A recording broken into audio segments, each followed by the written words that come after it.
Imagine this. A Navy SEAL war hero walks into court to help a friend, only to be slammed to the ground by a cop who didn't care about his medals. Bleeding but unbroken, he rises, and the truth goes viral. This is a story of courage and accountability you need to see. Watch what happens when silence speaks louder than a badge. He entered the courtroom to aid a friend, but ended up sprawled on the floor. Ethan Carter, a 62-year-old retired Navy SEAL, arrived to testify in a civil case, clutching evidence that could rescue a fellow veteran. Yet a white officer judged his skin, not his honors, and threw him to the ground. Before a hushed crowd and a mute judge, Ethan rose, bloodied, shamed, but resolute.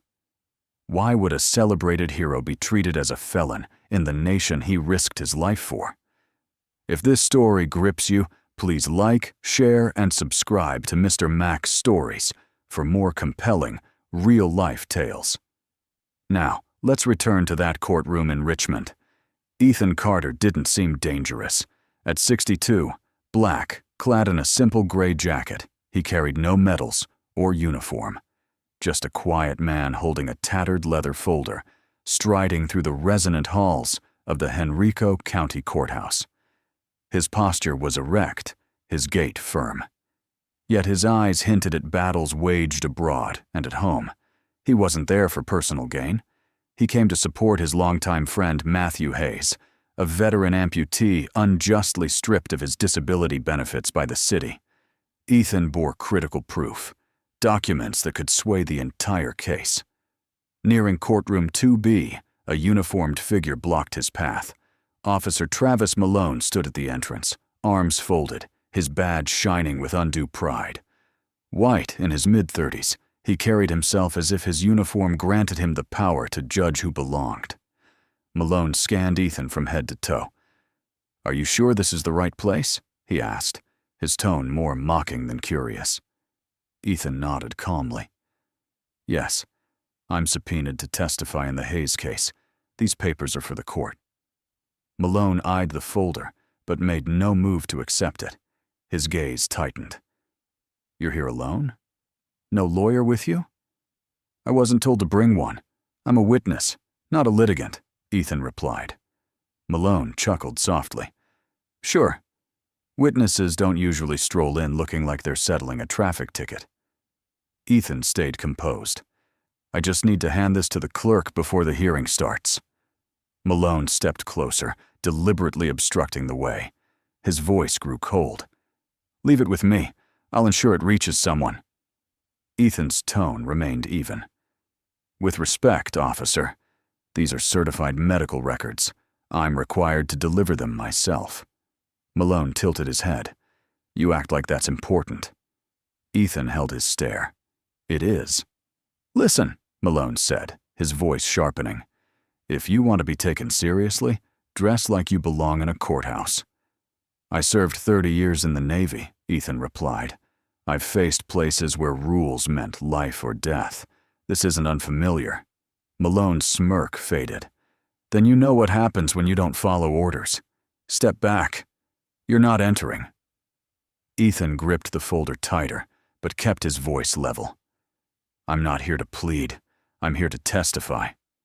A hush settled over the hallway. A few onlookers glanced from the bench nearby. A clerk peeked up from her desk. The air itself seemed to hold its breath. Malone's jaw tightened. "You've got 2 seconds to move, or I'll move you." "I've broken no law," Ethan said, still calm. "You're the one obstructing justice." That was enough. Malone pushed him hard. The folder flew from Ethan's grasp. Papers scattered across the floor. Ethan stumbled, hitting the ground with a heavy thud. A nearby child gasped and turned to his mother. "Why'd that man shove him, Mama? He didn't do anything." The mother looked down, at a loss for words. Ethan slowly collected the papers, one by one. A thin trickle of blood ran along his palm from the fall. He remained silent. A young woman approached, but paused, unsure if she should assist. "Are you okay, sir?" Ethan looked up, his eyes calm but waited. I've taken worse hits, but not for doing what's right." He stood, not with rage, not with disgrace, but with the poise of a man who wouldn't be erased. Malone glared, still holding his stance. But something had changed. The witnesses had seen it all. They didn't speak yet, but they saw, and this was only the start. The folder struck the floor first, a sharp smack of leather on tile, then the papers fluttered out, drifting like leaves across the cold courthouse floor, as if fleeing the injustice that had just unfolded. Ethan Carter dropped to one knee, his palm scraping the edge of a marble step. Pain flared in his ribs, but he didn't cry out. Instead, he looked up slowly, his breath caught between hurt and disbelief. He locked eyes with Officer Travis Malone. Malone stood firm, chest out, arms rigid, not apologizing, not wavering, just watching as if it were routine. The hallway fell silent. A few had witnessed it. A mother with her son, a clerk glancing up from her desk. A man in a suit halted mid-call, his phone forgotten in his hand. Then there was Matthew Hayes across the room. Matthew was already pushing his wheelchair forward, its wheels creaking under his weight. His voice rang out, firm despite the distance. "That's the man who saved me from gunfire in Kandahar. He carried me through sand with a bullet in his leg." He didn't yell to defend Ethan as a friend. He shouted it like a warning, in a room ignoring danger. Ethan, still on the ground, wiped a thin line of blood onto his sleeve. His hand shook, but his voice held steady. "You can knock me down, but I'll still rise." Malone started to reply, but a small voice cut in. "Mom, why's that cop hurting him?" Everyone turned. A boy, about 7 or 8, clung to his mother's coat. His eyes were wide, his fists clenched. He wasn't crying, just confused. His mother didn't respond immediately. She bowed her head, hoping the moment would pass without explanation. But it didn't pass. It grew heavier. A quiet murmur spread through the room, a ripple of discomfort. Soft but real. The kind of silence that urges speech, but is stifled by fear or habit. Then the judge entered, Richard Langley, tall, white-haired, in a robe untouched by dust. He stepped in, his gaze briefly scanning the hallway, but he said nothing of the man on the floor, the blood, or the scattered papers. He merely nodded at Malone and turned to the bench. It was as if nothing had happened, as if the system chose not to see. Ethan braced one hand against the wall and rose, slow and pained. His muscles resisted, but his resolve didn't waver. A drop of blood fell from his mouth, but his eyes stayed forward. A young clerk approached, knelt, and began gathering papers. Her hands trembled. Ethan looked at her softly. "Thank you." She didn't reply, just hurried to collect the documents, as if handling them tied her to the truth. Malone stepped back, his posture still rigid. He viewed Ethan as an annoyance, not a man who'd sacrificed for their shared nation. Ethan stood tall now, bloodied, clutching the folder like a shield that needed no weapons. His steps were deliberate as he approached the courtroom doors.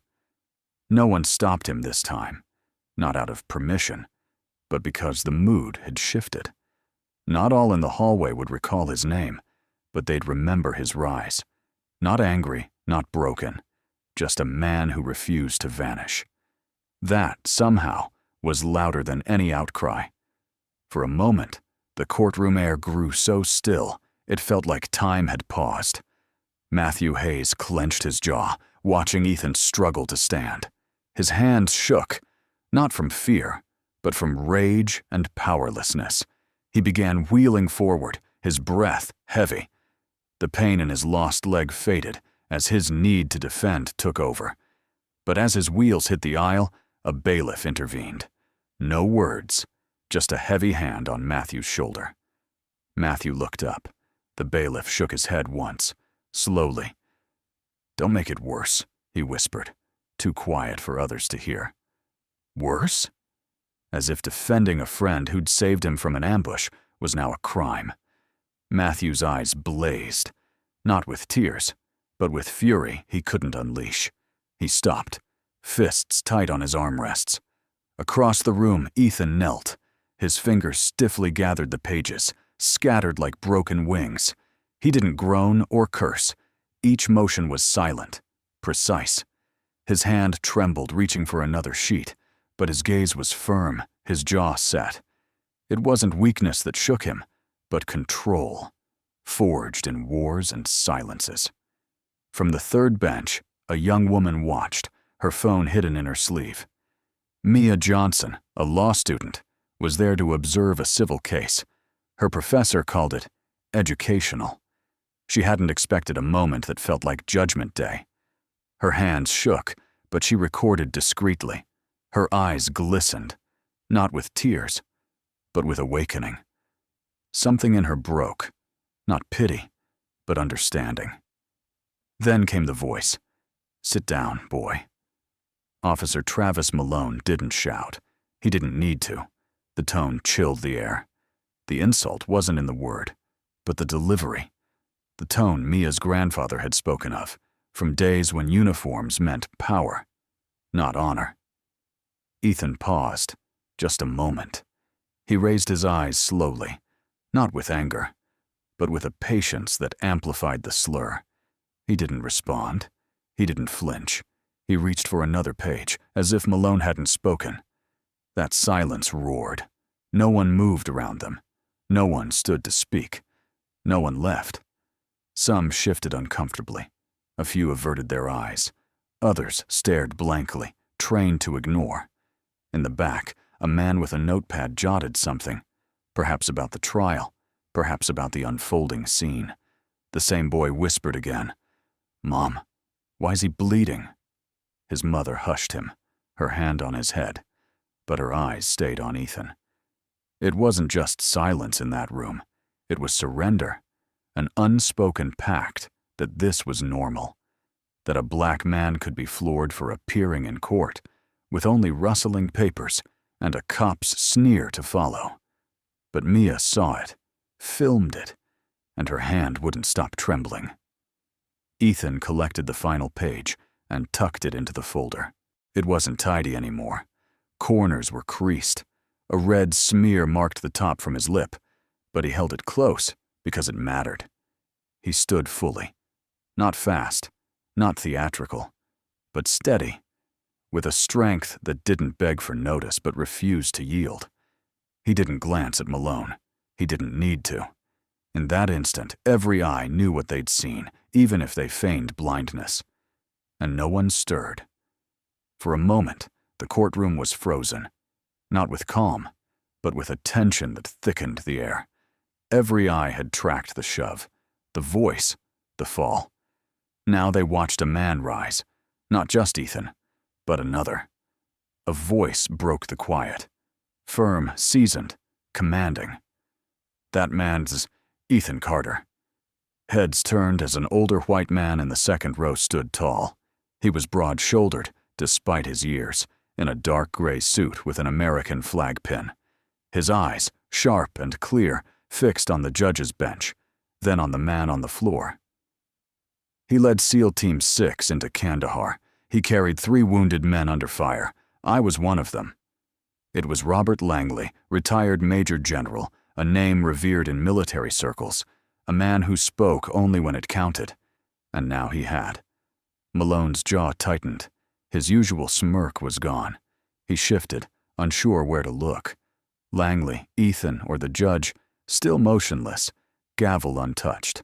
Langley's voice stayed even. He didn't need to shout. Truth doesn't yell. It stands. Ethan Carter, he went on, doesn't need a uniform for respect. He earned it with blood and silence, never seeking praise. He walked toward Ethan slowly, with the grace of one who'd buried comrades abroad. Then, 3 feet away, Langley stopped and saluted crisply. The courtroom held its breath. Ethan looked up. For a fleeting moment, his eyes showed pain, not from the blow, but from the burden of recognition he'd never sought. He came as a witness, not a soldier. He came for a friend, not a battlefield.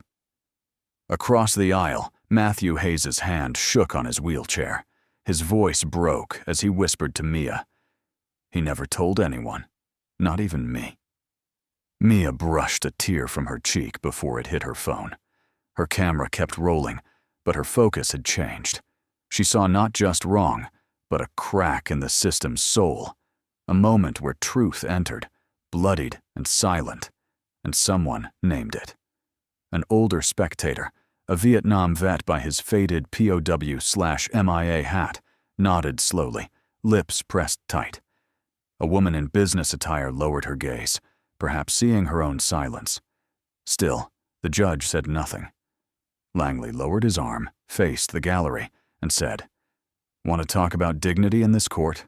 Look at the man still standing after you knocked him down." He glanced at Ethan, nodded, and sat. The silence that followed wasn't scornful. It carried shame, awe, a breath after drowning. Ethan didn't smile. He didn't need to. He straightened the last page, lifted his chin. In that moment, the room saw not a man in worn clothes, but a legend, one who never asked to be. Yet his name echoed through the courtroom. The next morning, Mia Johnson sat alone in her dorm, staring at the upload screen. Her hands hovered, hesitant. She added no edits, no text, no sound, just the raw truth. Ethan Carter thrown down, the silence, the salute. She murmured a prayer and clicked post. Within an hour, her phone buzzed endlessly. By noon, the video hit 1 million views. By night, it doubled. Comments poured in nationwide. Shocked, angry, many just saying, "I remember." Headlines raced across screens. War hero attacked in court. SEAL floored in silence. Veteran assaulted before testimony. None said it outright, but all felt the truth. It wasn't just a fall. It was about who he was and why. Matthew Hayes, reeling from seeing his friend fall, spoke to a local reporter. In his small apartment, medals behind him, his voice was soft but firm. "They called him a ghost soldier," he said. "He did unseen work. Now they want him gone again." The pause that followed outweighed his words. By day's end, veterans nationwide posted. Some in wheelchairs, some in uniform, some tearful. They spoke of Ethan, of erasure, a man who saved lives, carried soldiers, asked nothing, yet was treated as an outsider in a court he belonged in. A hashtag emerged by chance. One comment used it. By night, it was everywhere. Hashtag Stand with Ethan. Mia watched the views climb. She saw anchors struggle to stay neutral. She saw comrades share videos, photos, letters. Some about Ethan, others their own buried tales. One clip went viral. A silver-haired vet, hands shaking, held a faded photo of 4 soldiers. He pointed to the back. "He saved me twice, in Afghanistan, and yesterday, by showing silence helps no one." But in the storm, Ethan Carter stayed silent. No press conference, no statement, no post. He returned to Richmond, sat on Matthew's steps, holding the crumpled folder from the courtroom floor. Yet his silence spoke louder than speeches. Journalists called. Advocates marched. Politicians, cautious, sought probes. But Ethan stayed quiet. It wasn't about him. It was about a system forgetting its purpose. A Chicago radio host ended his show, voice cracking. "Maybe Ethan doesn't need words," he said. "This time, the nation speaks for him." In Richmond, without fanfare, Ethan saw a boy ride by, waving a flag with marker-scrawled words. "Stand with Ethan." They thought silence would shield him, but it grew too loud to ignore. By morning, Richmond's courthouse steps were crowded. Veterans in old uniforms, civilians with signs, stood together in dawn's light. At the front, Matthew Hayes, in his wheelchair, navy cap low, raised a sign. "He fought for you." News crews arrived by noon. Cameras flashed. The crowd swelled hourly. Inside, Officer Travis Malone worked, badge gleaming as if untouched by events. His boots echoed with swagger, but eyes around him shifted. Some averted, some narrowed. Pressure mounted. Richmond's Internal Affairs opened a case on Malone, driven by public fury. A leak online showed Malone faced 5 prior complaints of bias and force, all dismissed. Now, they were national news. Ethan returned to the courthouse next day. He sat in the back row, no spotlight, no words, just presence, posture straight, hands on a folded coat, eyes seeing all. Mia noticed him first. She returned, not as a student, but a witness to something greater. Her fire burned on. She sat beside Ethan, unsure if she should speak. She didn't need to. From the back, the courtroom seemed unchanged. Judge Helen Warner stayed distant. The bailiff's face was blank. Malone stood by the door, his glances now cautious. Matthew rolled to the witness stand. His voice, slow, bore years and grief. "I lost my leg in Kandahar," he told the jury. "The man who saved me sits there." He pointed to Ethan, gentle but firm. Ethan Carter sought no praise. He didn't come to be thanked. If the law ignores a hero, who will it hear? The courtroom stilled. The boy in the gallery tugged his mother's sleeve. "Mom," he whispered. "Why'd they hurt him if he's a hero?" Her eyes were wet, wordless. Outside, protests grew. Flags waved. Chants rose, not angry, but steadfast. Veterans, teachers, nurses, all ages, all colors, united. Ethan avoided cameras, social media. Asked for a statement, he shook his head. Later, Mia approached. Her voice was soft, urgent. "Why stay silent? They're waiting." Ethan met her eyes. After a pause, he said softly, "I spoke when I stood." That line spread faster than any clip. Within hours, it was everywhere. Articles, signs, the internet. "I spoke when I stood." It became a cry, not just for Ethan, but for every ignored act of dignity, and it cracked the shield around Malone and his system. Silence no longer hid him. It condemned him.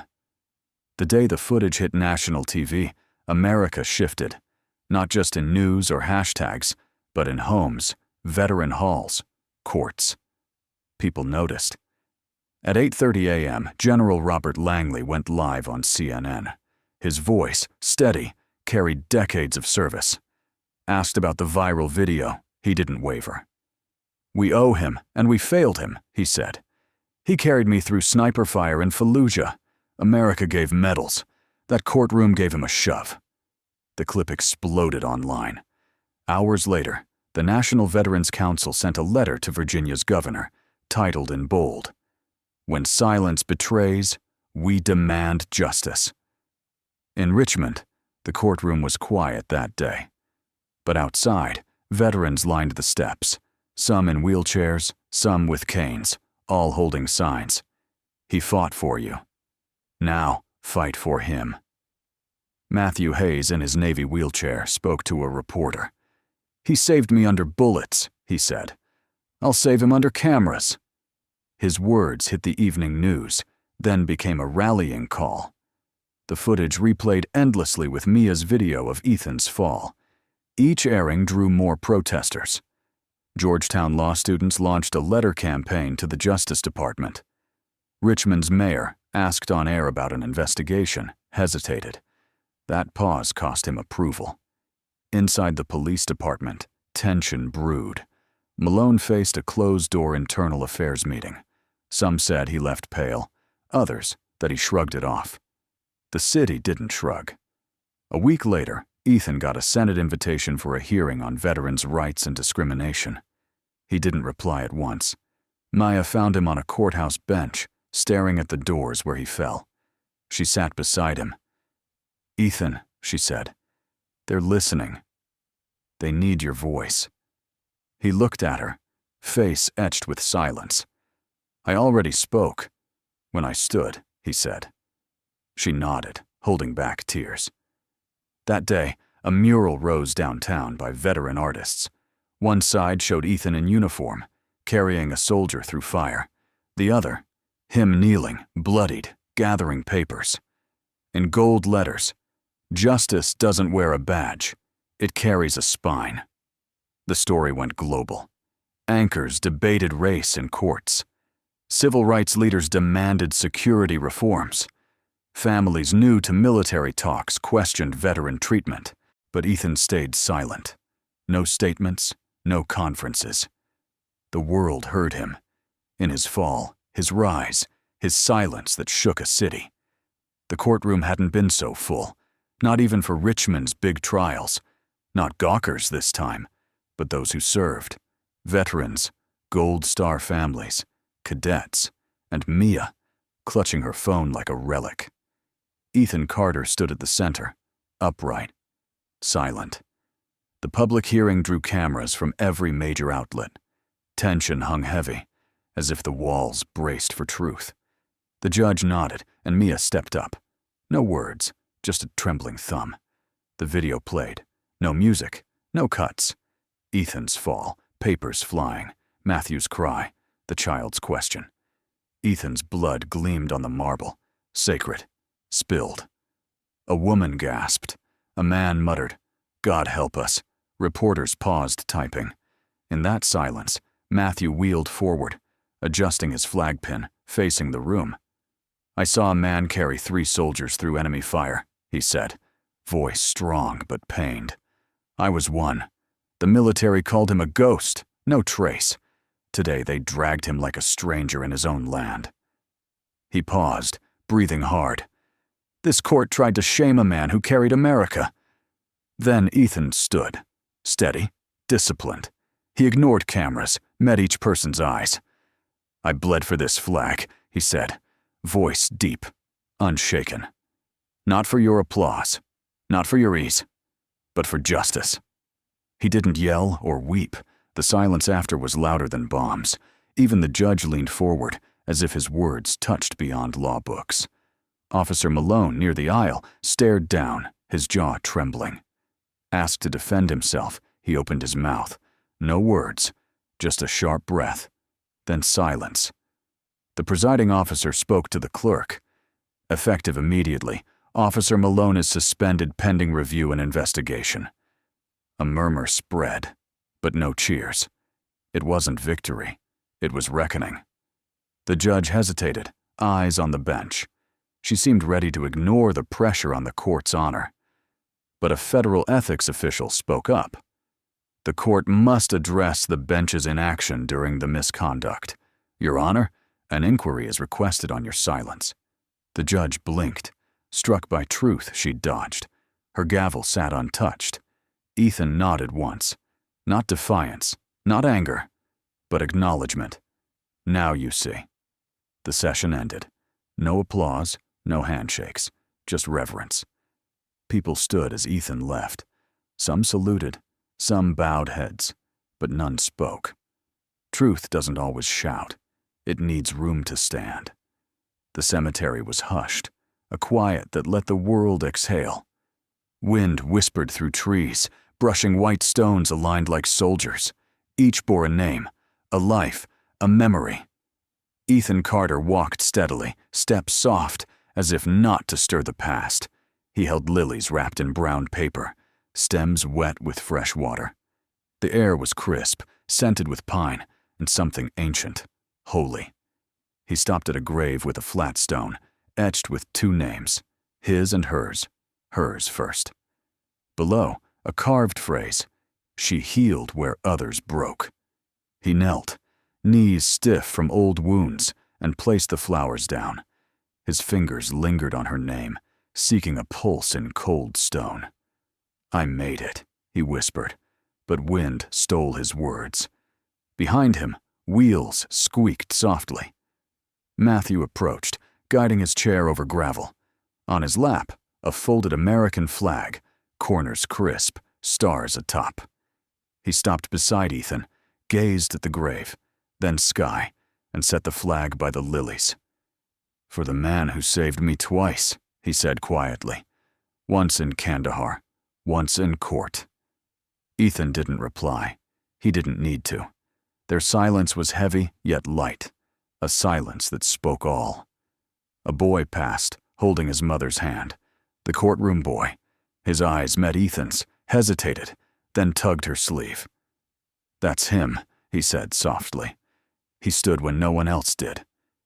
His mother looked at Ethan, eyes wide with respect, and nodded. She squeezed her son's hand, and they walked on, leaving footsteps and a sentence in the afternoon light. Ethan stood, slower, but firm. He gazed over the graves, some with flowers, some flags, some bare. He stood long, shadow stretching as the sun dipped.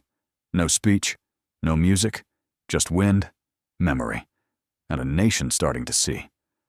The bronze statue, newly unveiled, seemed timeless at the Henrico County Courthouse steps. Not grand, not looming, just seated. Ethan Carter, frozen and calm. No uniform, no medals, just as he was in court, folder on his lap, gaze steady, watching for what mattered. A small crowd gathered that morning. No bands, no politicians, just silence, reverent without proclamation. Birds darted nearby. A breeze moved a white flower at the statue's feet, and the plaque gleamed. Its words were plain. He stood without shouting. He moved the world.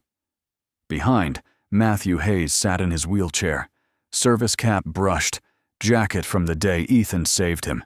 He saluted slowly, not to courts or flags, but to the man who crossed bloodied sand and apathy.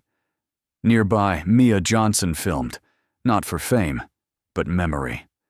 Her stillness matched the statue, eyes mirroring bronze. This wasn't protest. It was a vow to remember who stood, who bled. As the crowd thinned, a boy appeared. The courtroom boy, 8 years old. He held his mother's hand, pointed at the statue. "Mom," he whispered. He stood when no one else did. She nodded. He looked again, then added, "I want to be like him." They lingered, silent, hand in hand. They ignored cameras, journalists. They came for dignity that needed no explanation. Matthew wheeled closer, placing a cased American flag under the bronze hand. "For the man who saved me twice," he murmured, "on a battlefield, in a courthouse, asking nothing." Inside, the courthouse changed. Training revised, complaints reworked. Officer Travis Malone was gone, badge retired. The judge, silent then, faced ethical review. The system didn't fall, but its base cracked. Ethan's quiet presence shook its silence. Weeks later, schools taught his name in ethics. Veterans wore EC pins. Churches lit candles. Richmond asked new questions. Ethan didn't return to the courthouse. He'd said enough without much speech. He visited his wife's grave Sundays, brought flowers, sat. Sometimes Mia listened. Sometimes Matthew talked baseball or war. Mostly, Ethan sat, wind in the trees, silence speaking dignity. The statue wasn't just bronze. It was memory, a reminder that strength needn't shout, that justice may wear humility, that one man's quiet stand, expecting no reward, could stir a city used to looking away. If you pass Richmond's courthouse, pause at the metal man's eyes. No anger, no pride, just a question, waiting for your answer. Some stories don't need thunder to shake the world. Sometimes, a quiet man in a packed room, standing without shouting, leaves the deepest scar. Ethan Carter didn't yell. He didn't seek fame. But his silence challenged a system and made a city hear. His tale shows dignity isn't loud. Courage isn't always a brawl. Sometimes it's rising, bloodied, bruised, unbroken. If this tale lingers, like the video, share it with someone who values quiet strength and subscribe to Mr. Mac's stories for more real-life tales. Your support keeps voices history forgets alive. Every share, comment, subscription fuels our mission to tell stories worth remembering, because memory is power. At Mr. Mac's Stories, we keep it burning. Thank you for watching. Stay brave, stay kind. See you next time.